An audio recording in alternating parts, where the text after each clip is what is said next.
Hello, everyone, and welcome to this month's RSA Webinar. I'm Dr. Meredith Doig, President of the Rationalist Society of Australia, which is Australia's oldest free thought group. Now, wherever you are for this webinar, I'd like to invite you to join with us in acknowledging the traditional custodians of country throughout Australia and to acknowledge their continuing connections to land and sea and community. Now, in Western countries like Australia, political debates over religious freedom, religious discrimination, typically ignore the fact that there are provisions in international law that are meant to protect the non-religious and the ex-religious on an equal footing with religious people. And yet in many parts of the world, atheists, the non-religious, and people seeking to leave religion can face grave dangers on a daily basis for their beliefs or lack of belief. So tonight we have two inspirational leaders of global organizations, and they'll be speaking to us about the threats that face people wanting to leave religion or who have already left their religions, and tell us about what their organizations are doing to help these people. Tonoy Emroz Alam is an ex-Muslim, now an atheist, and a contributor to a blog that was founded by the murdered Bangladeshi atheist Avijit Roy. Tonoy is now president of Atheist Alliance International.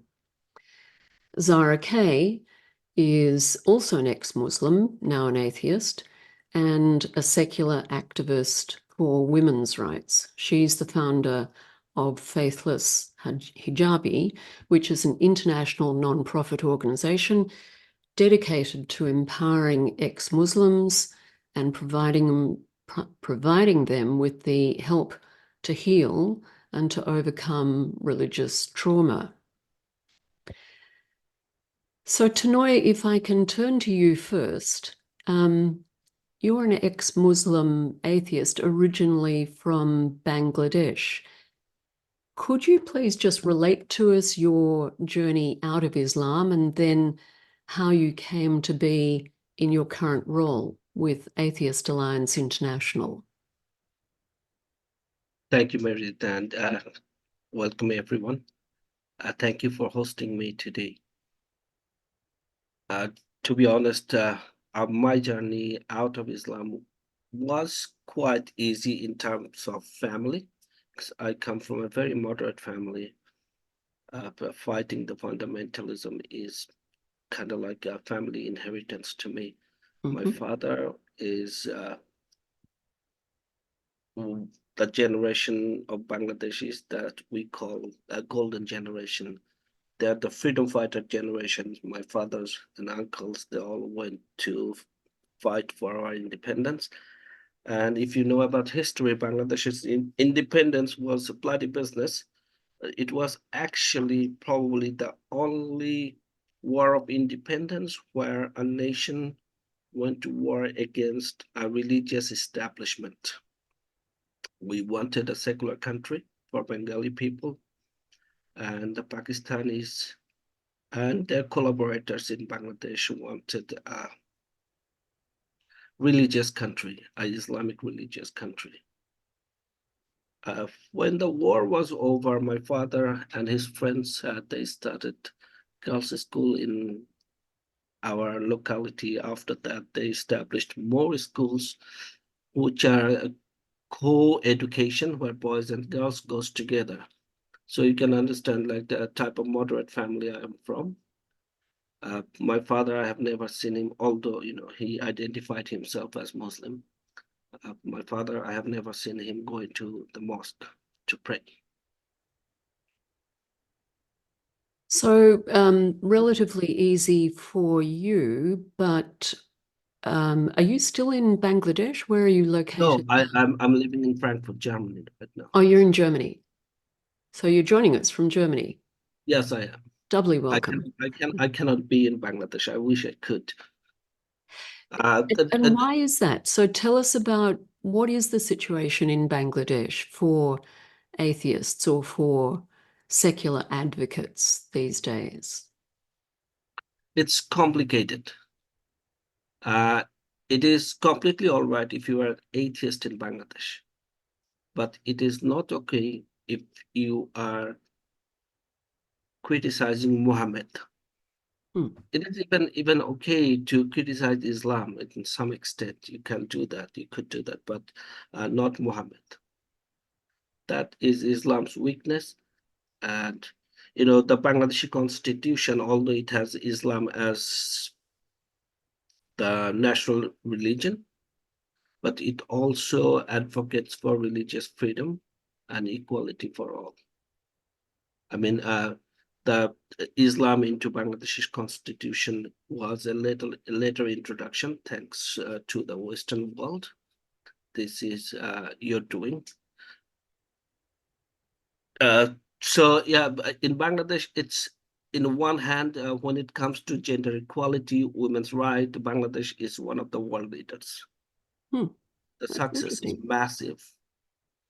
In Asia, when it comes to women's equality, Bangladesh is doing even better than countries such as Japan or Korea. In Global Human Development Index, out of all 158 developing countries, Bangladesh is at the top. Interesting. Interesting. Last year, Bangladesh introduced gender education, also evolution into its school education curriculum. If you go to Bangladesh, you will see women going to work, and they're getting free education. They're going to universities. You will see women wearing hijab as well as jeans and top.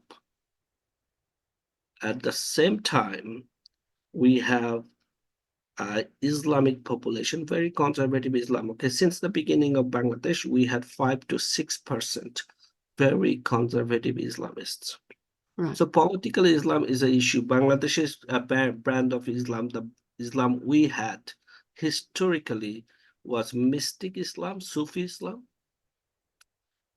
But after the killing of our father of the nation and the entirety of our secular leadership, for which I again thanks the Western world, thank the Western world. Okay, this is their doing.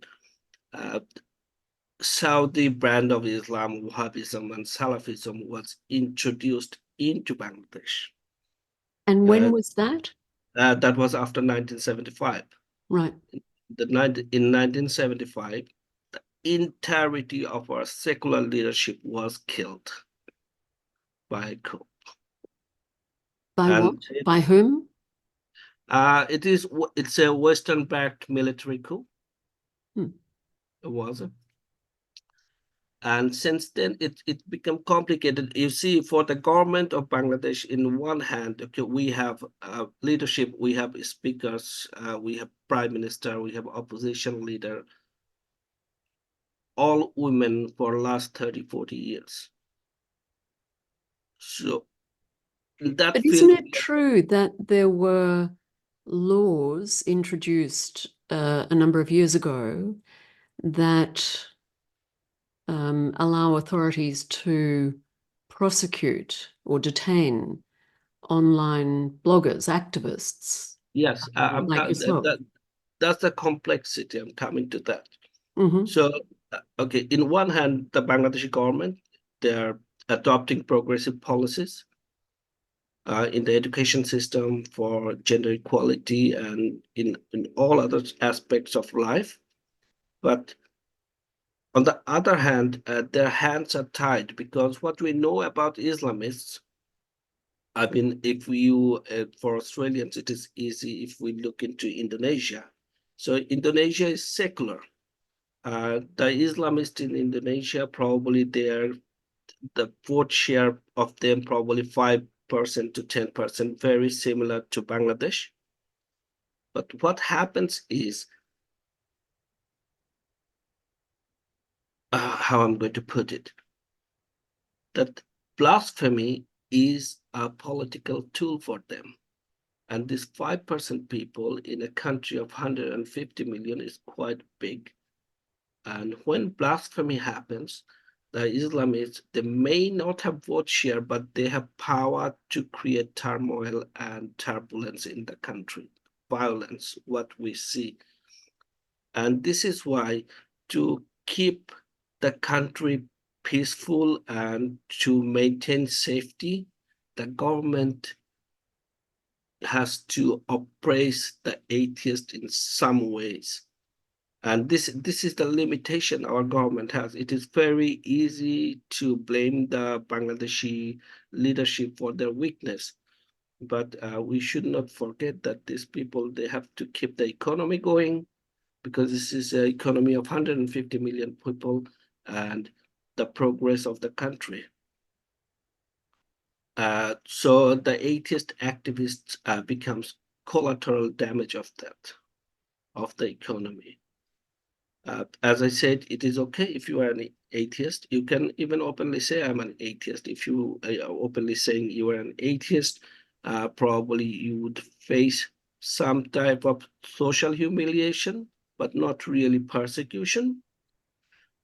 You can actually criticize Islam to some extent. Okay, also, Bangladesh's rules and laws we have right now, okay, that violates Islam in a massive way. Okay, it's completely different from Sharia law. Okay, there is no Sharia law there.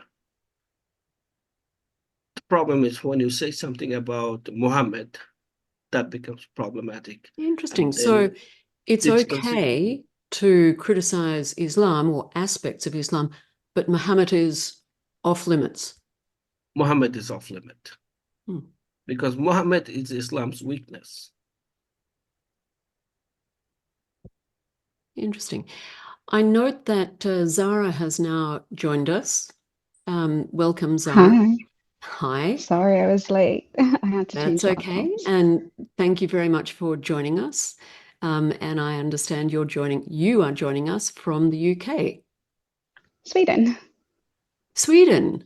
My goodness. Yeah. We have a very international panel tonight. So Zara, can I just turn to you and again ask you to just describe your personal journey out of Islam and how that prompted you to found the organization of which you are now the leader, Faithless Hijabi.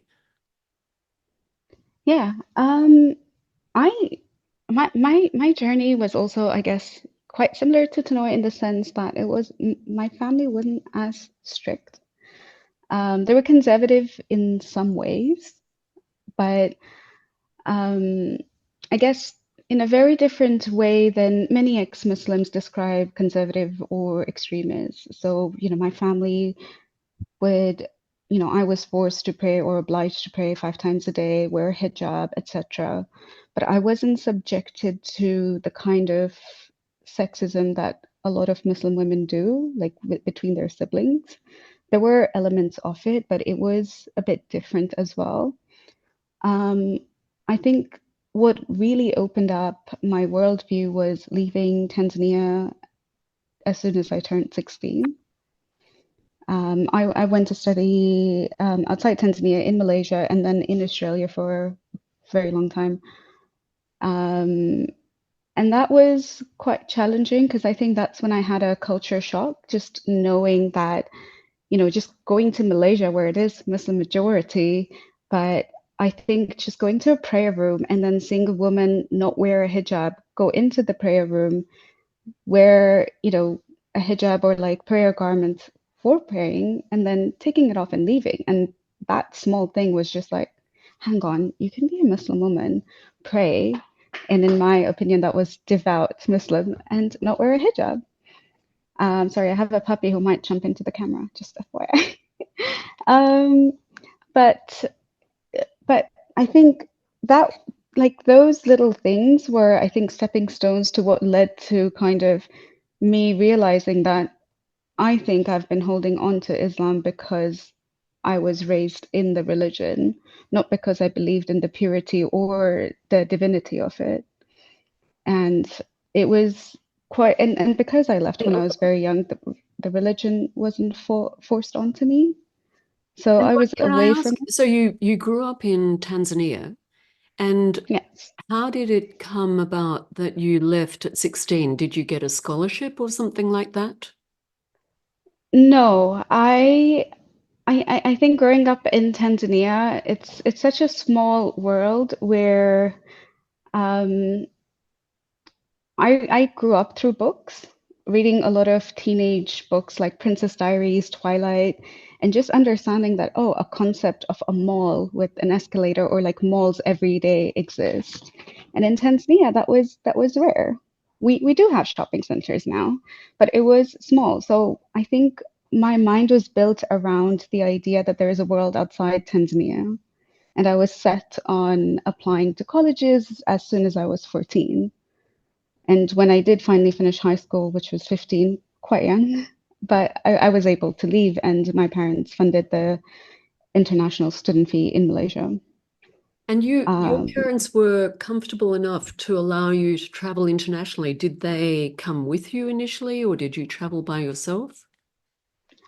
my dad did come with me for a week to Mhm. Malaysia just to kind of like drop me off, make sure I had a place to stay, etc. They weren't super comfortable, but my older sister had gone abroad to study. And that made things a bit easier, but I was the one who was set on not living with family or friends when I went abroad because I really wanted that experience outside the community. So I think in that regard, I did get quite lucky, but it was, for me, it was convincing them a lot, mostly because I am a woman and my ultimate destiny should be getting married and having kids. So education was, in my parents' mind, more as like, oh, it's a plus, it's expensive, but I cannot say no. Like my parents could not say no to me wanting education. So I pressed on that. I Mhm. guess for a 14 and a 15-year-old, I was quite smart to like push the right buttons, and I was like, Oh, I to think you. study. And um, And how can you hear many me now? years were you in Malaysia? About 2.5, 3 years. And then you came to Australia? hmm And how long in Australia? I was in Australia for about 8 years, 8, 9 years. And I understand that it was while you were in Australia that you established Faithless Hijabi, your organization. How did that come about? Yeah, I think it started when I did my first podcast saying that I wasn't a Muslim, and a lot of Muslim women or ex-Muslim women reached out to me. To me, it was very surprising that no, I hadn't heard of many ex-Muslim women, and that's when I started Faithless Hijabi, and the initial idea was to share the stories of, the women who do come out, what they suffer within their communities, whether they're believing or not. And I think for me, it was very heartbreaking to live through their experiences. And it was quite sad that in the Western world, myself included, we've never heard of these stories. We've never heard of what happens when it comes to like the sexism between siblings as well, who gets to study, who doesn't get to study, who gets to cover up, who gets to ride a bike, and who doesn't. I think that's when reality hit me that I was raised a bit differently than many Muslim women. And I think there was a sense in me that I guess there was a part of me that wanted that justice through the stories and to actually educate people about what women in Muslim families can go through. Not necessarily do, but many of them did. Um, so I think that's what kind of led to starting Faithless Hijabi, but then working with, I guess, a lot of international organizations like AAI, Secular Rescue, etc. Just seeing that apart from sharing stories, there is a need for safety. There's a need for support. There is a need for psychological safety where, even, I guess, even in Australia or Western countries, it's looked down on, it's stigmatized, where apostasy, especially within Muslim countries, is not heard of. Religious trauma is not understood in Muslim communities. And when we do hear of religious trauma, it's mostly from a Christian center, like a Christian point of view. And what was missing and is still missing is what happens when you are from a culture, even as a Christian, but a culture that is more Middle Eastern. And then what happens when you do come from a background where, in your countries or in your communities, apostasy can result to death. So And how does that play along into like your healing journey? perhaps we can come back to what Faithless Hijabi does to help, because I understand that it's really very practical help. But I'd just like to go back to Tonoy and ask you, Tonoy, you're now president of Atheist Alliance International. Do you want to just quickly tell us how you came to be president and what it is that AAI, Atheist Alliance International, what are you trying to do as an organization? What's your mission, and what practical support can you provide, or do you provide? Well, I have been volunteering with the Atheist Alliance International since 2016. Actually, I was in Australia back then. When I started with the Atheist Alliance International, I worked with their Atheist Support Network as a co-director. I was elected the Asia Regional Director of Atheist Alliance International in 2021.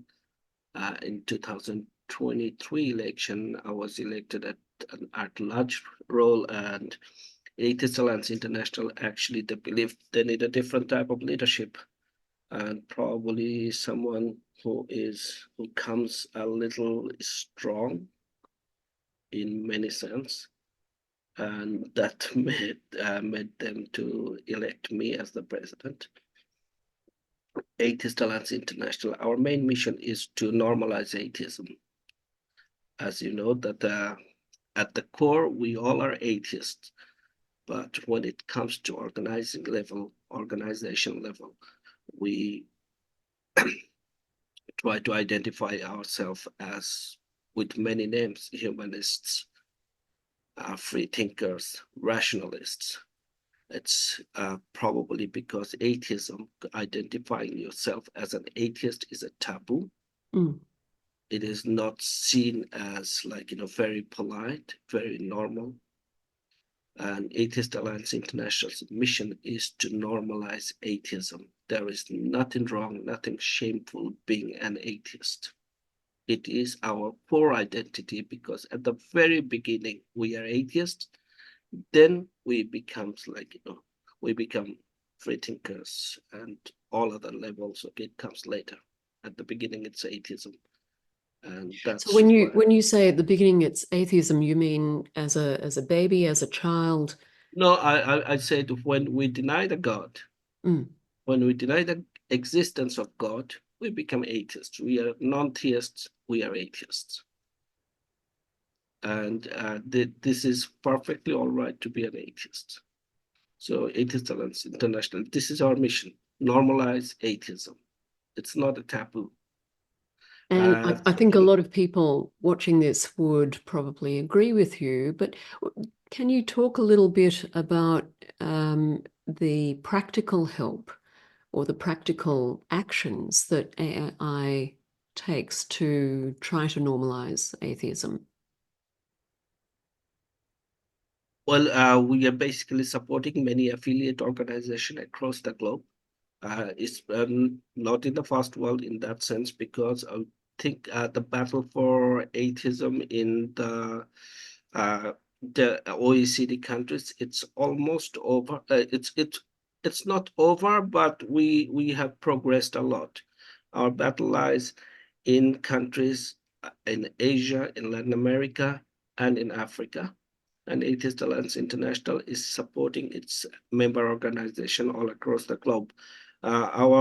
We also have a very successful atheist at risk program. We deal with Sorry, Syrian. that's atheists at risk. Is that what you Yeah, call it? Atheist Support Network deals with atheist activists who are at risk, like the victims of blasphemy. There are women who are, persecuted and they are fleeing country persecution or oppression. But if we speak about our success, we actually do a lot of lawsuits across the globe. I think a few years back, you guys have heard about Yahya Sharif Aminu in Nigeria. He was sentenced to death for blasphemy. And Atheist Alliance International appointed a group of lawyers. We were able to annul that sentencing. He's still in jail. It's instead of death penalty, it was reduced to 24 years jail. We're still fighting at the same time in Nigeria at a very similar time. This is another case. It gets worldwide prominence. Omar Farouk, this boy was 13-year-old and he was accused of blasphemy, sentenced 10 years to 10 years jail. That again, Atheist Alliance International appointed a group of lawyers and he was freed. We have many successful cases in Bangladesh and in Turkey, in many other countries where we are battling blasphemy laws. Also, we have a relocation program. We have a program in Turkey right now where we are supporting, it is Atheist Refugee Assistance Program. We are supporting those who are fleeing oppression in Middle East. We are also starting a safe house in Nepal for the atheists in South Asian region, because that's also a part of the world where blasphemy cases are rising, especially in countries such as Bangladesh and Pakistan. We do a lot of asylum cases. And when we support asylum cases, it's not just support letter. We give them lawyers, we prepare them for the interview, we guide them through the entire process. Our success in asylum cases are actually very high. And what happens in asylum cases in many countries, including Australia, and probably I am one of the examples, that when an atheist apply for asylum on atheism ground, the decision makers just simply ignore it, saying, okay, I do not believe you are a genuine atheist. And it's not just in Australia, it happens we have seen it happening in Canada, Netherlands, in UK. Atheist Alliance International have become very good at challenging those decisions and reversing it. These are the work Atheist Support Network is doing. Also, not to forget, okay, those atheists who are at serious risk, we have emergency relocation program for them. Okay, this emergency relocation program is not for the first world, but in countries such as Turkey or to Nepal, that if you are at risk, okay, we can support you with finance, and you can go to these countries and stay safe for the time being. You say that you support people who are applying for asylum or seeking to leave their countries because perhaps their life might be at risk, or perhaps they're at risk of at least violence. But there must be hundreds of people. Well, I don't know. Tell me, are there hundreds of people? How do you deal with the numbers? Because of our limited ability, our examining process is very strict. Those who are a genuine risk, when we believe that this person is at genuine risk for blasphemy or saying something about Muhammad or Islam and threatened, in that case we intervene. It's not like we received we receive 15, 20 emails every day for help. And probably we'll pick one or two a month. So what happens to the ones that you cannot help, do you think? Normally, it's basically they're panicked sometimes. Normally, we are very good at examining. We could tell that this person is at serious risk. So if someone we at risk, but we cannot provide money, or we think like, this person, we cannot invest in this person because of our financial limitation, we just tell them that, okay, you can come to this country, and if you can go there by yourself, we will be able to support you there. Right. Okay. Maybe I can turn back to Zara and ask a similar question. Zara, what is the sort of practical support or advice that you give through your organization to is it mostly Muslim women that you help? And what sort of support do you provide them? It's all ex-Muslims. And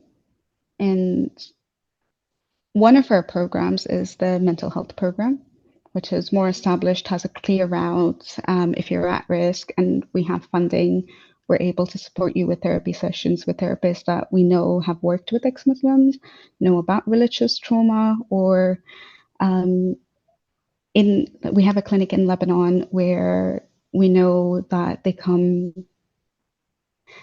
safeguard the person as well and not dox them for being gay, for instance. Or conversion therapy or anything that we would naturally think comes at a risk when you go to a therapist in the Middle East. So that's one of our established programs. The other side is mostly working with organizations like AI, but secular rescue as well. And sometimes it could be like Swedish organizations because I'm based in Sweden. But it's a mix of working with, playing a small part in helping people to safety. It could be from filling out asylum forms, attending this webinar and getting people to understand that, there's like a large pool of requests, like you said, Meredith, and we can't help everyone. So, there are like, I think I advocating as well with these organizations where, especially like one of the concerns or in Sweden that I get when it comes to just the label of ex-Muslims is they associate ex-Muslims with Quran burning. With And that's so Quran burning?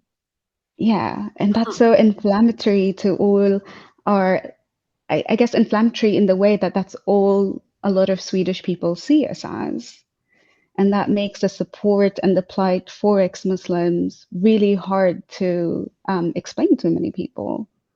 And I see that a lot in Scandinavia, actually, in humanist conferences as well, where it was about 3 or 4 ex-Muslims in a group of 500 ex-religious people.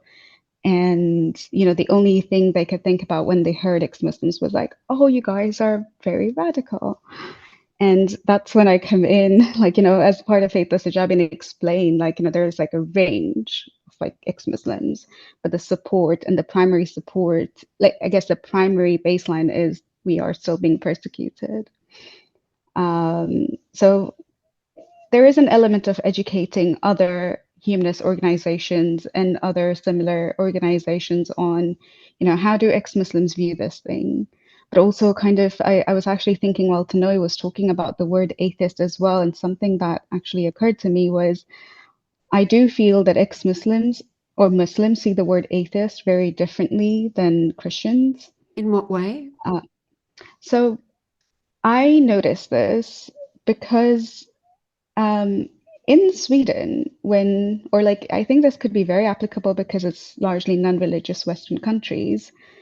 When we talk about atheism, people usually quickly go, no, but we're humanists, or there's like a label that is not atheist. And then I actually said that a lot of Muslims or ex-Muslims do call themselves atheists before they call themselves humanists, only because in our community, like in the Muslim community, humanist is a word that is a bit unknown. It is a bit unrecognized. Atheist, however, is, and it's dirty. It's actually comes with so much hate that it's almost easier to explain that you're an atheist than to identify like what is a humanist. So that word already comes with so much hate that I think, even when we label ourselves as ex-Muslims, it's out of a political stance that we're dissenters of Islam, not just like atheists or rationalists or humanists, but we do use the word ex-Muslim, at least I do, just to kind of make it very clear to like a lot of people to identify that we're still in the process of getting this normalized. And I can see why, organizations like Atheist International exist as well. Atheist Alliance International exist as well. Zara, can I ask you, we know that in some of the countries, like Indonesia, Muslim majority countries, like Indonesia, for example, close to Australia, there seems to be an increasing conservatism that's showing up in these countries. I don't know whether that's been your experience as well. Do you have a view, if you agree, that that's the case, that in Muslim majority countries there seems to be some increasing conservatism, which carries with it some pressure on women to demonstrate their piety by wearing a hijab? Do you agree with that? And if you do you have any sense about why this is happening? I guess not Indonesia particularly, but I can talk about like growing up in Tanzania and how that changed as well. When the Islamic Revolution happened in Iran, in the 80s, we saw, a spread of religion happening, especially in developing countries as well. And Africa, as like a continent, was increasing in religious population from Christian missionaries, but also Muslims as well. So if you like historically, the percentage of population did increase even by conversion over like, decades for like African countries. And I was comparing how my mom had grown up. She had never worn a hijab until she married my dad. But when I grew up, I wore a hijab at the age of 8 and 9. And my mom's mom was wearing a niqab. So just looking at like that pattern of like, my mom's mom did wear a hijab, but my mom didn't. And then things changed in the 80s. That also meant in Tanzania, our uniforms changed as well to incorporate hijab as like a standard or And you modest think that clothing. this was attributable to what happened in Iran? I think there is an aspect of geopolitical issues that play into getting support for, Shias versus Sunnis as well, and the increase of religious groups. So I do think that for my community, yes, Iran did play a really big part. My community is very supportive of the Iranian regime. So with the president dying 2 days ago, they genuinely believe that the fireworks were because not the president died, but because it was one of the holy imam's birthday celebration. They've convinced, like my family is convinced, and then they see the president's death as a tragedy.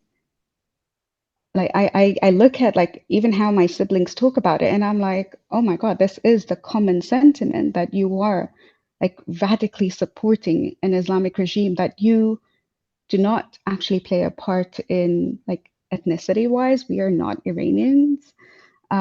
We don't have anything to do with it, but we can see that there are connections towards that. And I think when it comes to like the recent past 10 years, just like the increase in like Bangladeshi activists also getting persecuted despite being really good with women's rights, I think there is a threat of like apostasy increasing. It's like a global, I guess it's like a common knowledge now that apostasy is increasing. So even in Tanzania now, they actually do talk about apostasy and blasphemy, which I Is it in have never the known. is it in the law? So are there Not laws in against, law, right? not in law, but it is in the mosques. And the idea is that now religious groups or Muslims leaders talk about it in a way to entice younger people. So they'll do youth camps, which were never really a thing for us as a community. And then you see this happening. And then the way they talk about apostasy is like they will have these counter arguments of like, you know, what atheists generally, you know, use to say they don't believe, or, you know, what ex-Muslims have said. And what they've been doing is they've started talking to the younger audience who is influenced by social media. And now you'll have a lot of, you know, younger audiences, Muslim or religious audiences that do use that platform to invite more people in a way that reaches them, using the words that do entice them, using words that a lot of the left-leaning activists do use, like toxic masculinity. And then they're like, well, in Islam, we don't have toxic masculinity. So they're really hitting the nail hard on like seeing like, you know, we are losing people. And in order to keep people, we must activate the channels that they get information from. We used to even, in our generation, we used to absorb information from news and media, and now we get them from a minute reel. Even if it's incorrect, people will believe it, people will accept it, and people will convert, or they will get more religious. And I think quite recently with the Middle Eastern wars and conflicts, what's happening is we are seeing a rise in left-leaning activists or liberals converting to Islam. We do see the alliance in white Christian nationalists and Islamists as well in the US, in the UK. Interesting. So I do feel like they're actually playing both. Like you can play both sides to invite people to it, but that's my theory. Yeah. Tonoy, can I ask you, I actually have a very different view please? on when we talk about we see more women wearing hijab. When we say this, we try to ignore a very crucial aspect here. That is, women are on the street. That we see women on the street wearing hijab. So classical Islam is that women do not go on the street. They stay at home. They do not go to work. They do not go to school. But progress doesn't happen in one generation. It takes time, a lot of time, like probably 2 or 3 generations. What in country, like there's 2 types of Islamic world. One is you have countries such as Bangladesh, Malaysia, Indonesia, Turkey. In these countries, moderate Muslims and conservative Muslims, okay, they stayed side by side for generations. And conservative Muslims, in my neighborhood, I have seen like my aunts going to the universities.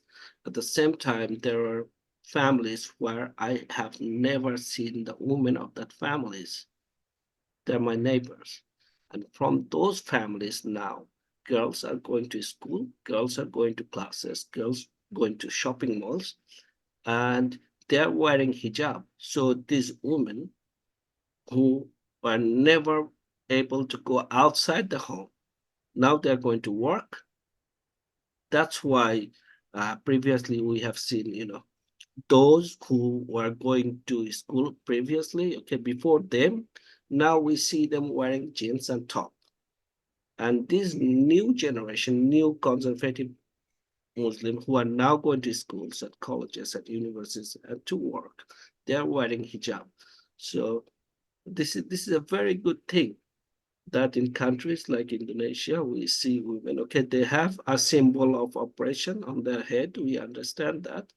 But the progress made is unbelievable. And those countries such as Indonesia, Bangladesh, Malaysia, the government deserves massive credit because it is the policy of those government. That's why these women are now on the street. So we have to wait a couple more generations to see them progressing to the next level. But the first level, ensuring freedom, has been done. Women are outside, and when women are outside once, there is no one can put them inside the home. So can I ask both of you, Tonoy, you sound as if you're maybe cautiously optimistic about the future for Muslim men and women having the freedom to leave Islam if they wish? I mean, I have a friend of mine here, Abdullah Tarek. Okay, I can talk about Bangladeshi perspective. So Tarek and me, we belong to a generation of bloggers. We made like we are the first generation of atheist bloggers in Bangladesh. Okay, we blogged with those who were murdered, especially people like Avijit Roy. We created these platforms together, and we made at least 20% of the Bangladeshi population atheist. And this is increasing. It's just increasing. So I'm very, very optimistic. And as we know, progress is freedom. Zara, are you similarly optimistic? Absolutely. I am optimistic. I mean, I do see that, religious groups are using popular platforms to invite people, but at the same time, the ones that are born in religious community that have faced oppression, persecution, or bigotry within their community are leaving. And we've seen an increase in ex-Muslims as well, like, consistently over the past decade. So I am very optimistic. I'm also optimistic in the sense that I feel that what has happened in Iran with the younger generation leading the revolution right now or the protests right now is going to keep happening in different countries where the younger generation will start demanding more. The younger generation will actually be able to challenge the norms. They will, at some point, lead some of these changes within their own circles, but within the countries as well. And it's all owed to, the previous ex-Muslims or the ex-Muslim bloggers like Tonoy and a lot of different activists at Newark, like a lot of people who played a part in helping others understand that we exist, we're here, and we are going to keep growing. I think what we are, sorry. So there is a question from David Cohen that I'd like to put to one or either of you. David says, if criticizing Muhammad is off the table, what about criticizing the Quran? Maybe not Quran burning, but criticizing the Quran. Is that acceptable?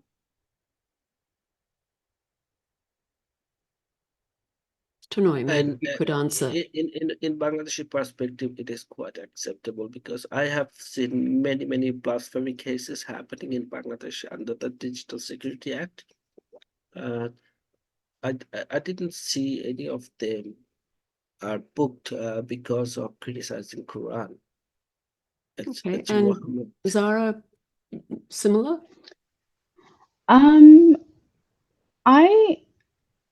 I did grow up with criticizing Muhammad being off the table in Tanzania or otherwise. I guess maybe that question was more relevant to Tonoy, but I think in my experience or like the countries I've lived in, I think any criticism of Islam, whether Muhammad's action or the Quran, I think we all know Islamophobia kind of stops us. But it's slowly become like, I think the term Islamophobia is slowly becoming irrelevant. I think so. I mean, yes, people are using it more, but a lot of people aren't being silenced by it anymore. They're not taking that as a tool to be silenced, or like a slur to be silenced on. Okay. We don't have a lot of time left, but I'd like to just get both of your perspectives on, if we can focus on Australia. And both of you have had experience living in Australia. Can I ask you, Tonoy, first, in your experience and observation, do you think Australia and Australians, the Australian government, is doing enough diplomatically, economically, socially to assist with providing options for those who grew up with Islam who may wish to leave the religion? Not really. I think if we are talking about the government and the policy, this is an untouched subject by the Australian government. We are yet to see that they're doing they're addressing these issues. It's also probably because, Australian left is what we see is kind of becoming far left. Mm.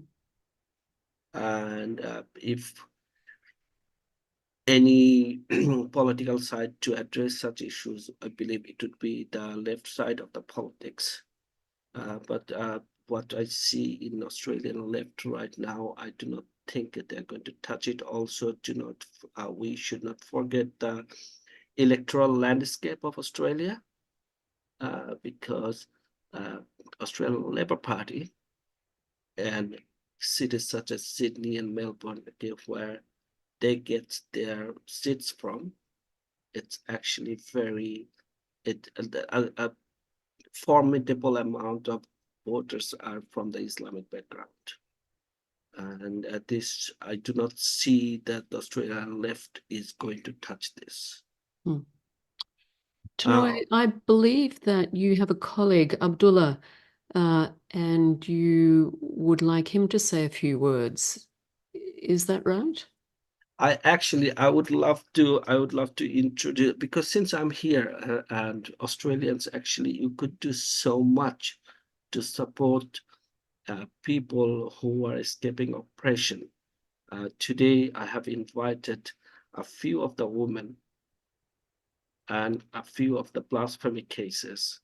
I wanted to introduce them, and I wanted you to listen to their stories, especially this woman. Actually, they escaped oppression in Middle East, forced marriage, honor killing, like the possibility of honor killing, torture.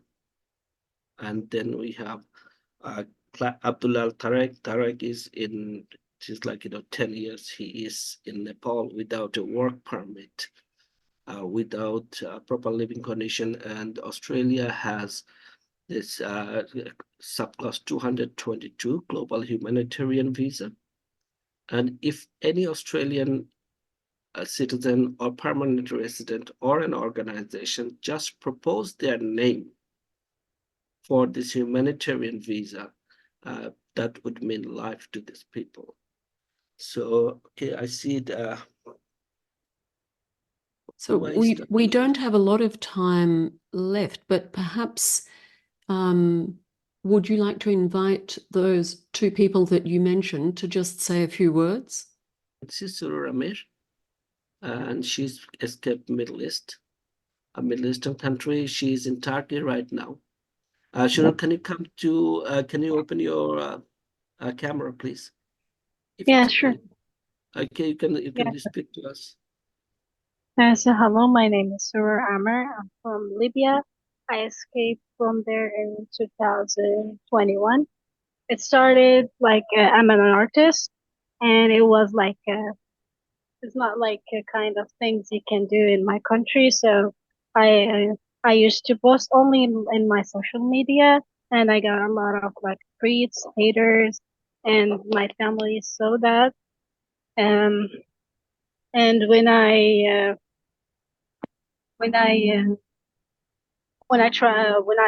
decided to take off my hijab, my family didn't accept it very well. So my father was like really mad and he locked me down for 3 months in Libya. And then we had a solution, just like because I was here before in Turkey, I had things to do with my brother. He said, like, take her to finish everything and then get her back. And when we came here, I escaped from them and I decided not to go there again. And Soro, are you safe where you are now? Not actually safe, but I was supporting myself since then. Sorry, we're losing you a bit. The biggest problem with these girls are they cannot have a life in Turkey. They might have some type of work, but in Turkey, they're just cheap laborers. Hmm. She could never have a life. I have another girl, she's from Iraq. She cannot speak English. Zara Jassim, just because she put a photo of her on Facebook, her family tried to kill her. After brutal torture, they pointed a machine gun at her. So that's the type of trauma and torture she had to escape. And there is Fatima Musa escaping from a forced marriage. We have Sarah from Iraq, similar situation. But she's here because of the time limitation. I cannot show her. We have Abdullah Tarek as well. He was a former lecturer at the university. So you can hear Abdullah, from are his you with us? Yes, yes. My name is Abdullah Tarek, and I am in exile for nearly 9 years. When bloggers killing occurred in Bangladesh, I was one of the victim of them, and luckily I survived. And from then, I am living in a very inhuman condition. Right now, I'm in Kathmandu, Nepal. In Nepal. Yeah.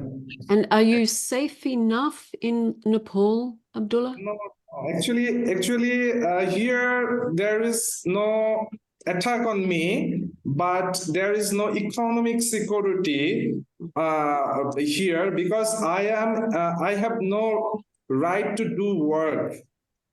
Here, the Nepali government didn't recognize me as a refugee, but UNHCR did. So I am under UNHCR as a refugee, but UNHCR can't provide working permit. It can provide just by the government, but government in a South Asian country like Nepal never provide any facilities to the refugee. They always try to say that we are already in a lot of problems. Our economy is not good, so we can't bear the problems of refugees. So they do not do anything for us. So I need to be resettled. I'm waiting for, and I'm constantly writing to the organizations, but I still I'm not getting any positive response. Look, unfortunately, I'm going to have to bring this to a close because I do respect the time of the people who join our webinars, and I promise them that it will take 1 hour.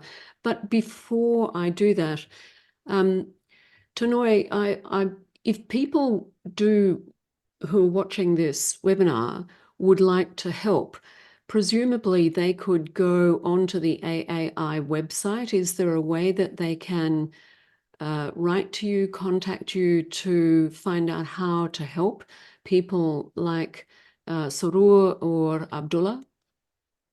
Yes, the procedure is very simple. If you are willing to propose to the Australian government as an Australian citizen or a permanent resident, that's all it takes, that you propose that this person is at risk, I believe, and it will not cost anything. It's like sometimes if they cannot pay for their airfare, they will ask the Australian government to expect the proposer to pay for it. And in that, for that, I can give guarantee that the Atheist Alliance International will take care of this. Atheist The Alliance airfare. International can pay for the airfare if you kindly propose their names. You can contact me at president at Atheist Alliance International. And Sorry, and president Tonoy, at atheistalliance.org. you would have a list of the names that where you know that these people are genuine asylum seekers or refugees, and you Yes. can assure the validity of their claim. Is that right? 100%. Okay. Okay.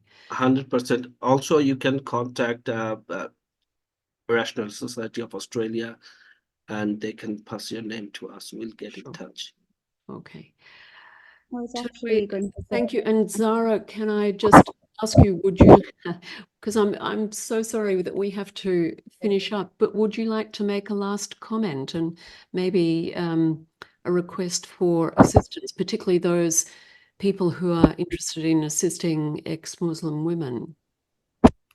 yeah, I think similar to Tonoy's ask, the biggest blocker is actually finding sponsors for people to get to Australia. What I can do is I have prepared a document that I'd be happy to forward to you, Meredith, if our readers would like to know what it means to be a sponsor. And they could contact, I'll put Tonoy's details as well on it, as I know multiple orgs have like lists of people, but if it's not people within this call, maybe their colleagues or others who would like to support being a sponsor. I think that is my biggest ask from this session, really. Okay. Tonoy, Zara, thank you so much for spending the time with us. I know that you're in totally different time zones, but we really appreciate the work that you do, the effort that you put in. And I invite anybody who's watching this webinar who's interested in supporting Tonoy's work or Zara's work to contact us or directly through Atheist Alliance International or Faithless Hijabi.